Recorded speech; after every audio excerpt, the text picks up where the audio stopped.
প্রতিবার এক একটি ধর্ষণের ঘটনা ঘটে, আমরা রাস্তায় নামে রাস্তায় আন্দোলন করি, কিন্তু আমরা কোনো ফিডব্যাক পাই না, কোনো বিচার পাই না। আপনারা জানেন রামপুরায় নরসিংদীতে আমাদের যে বোনদেরকে ধর্ষণ করা হয়েছে তার কোনো নিউজ মিডিয়ায় আসেনি। যেভাবে আসার দরকার ছিল, জাতীয় গণমাধ্যমে যেভাবে আসার প্রয়োজন ছিল সেভাবে আসেনি। কোন রাজনৈতিক দলকে আমরা এর বিরুদ্ধে ভয়েস রেজ করতে দেখিনি।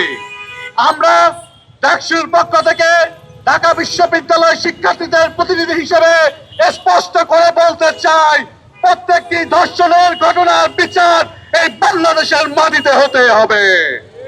যদি না হয় সারা বাংলাদেশের ছাত্র সমাজ যেভাবে জুলাইয়ে নেমেছিল আবারও রাস্তায় নেমে এর বিচার আদায় করে ছাড়বে ইনশাআল্লাহ। সারা বাংলাদেশের ছাত্র সমাজের পক্ষ থেকে আমরা রাষ্ট্রকে প্রশ্ন করতে চাই, বাংলাদেশের রাস্তাকে আপনারা নিরাপদ করতে পারবেন কবে? আমরা যে বাংলাদেশের স্বপ্ন দেখেছিলাম সে বাংলাদেশে টেকনাফ থেকে তেতুলিয়া আমাদের মা বোনরা চলাচল করবে, আল্লাহর ভয় ছাড়া আর কোনো ভয় থাকবে না। আমরা এই বাংলাদেশের স্বপ্ন দেখি।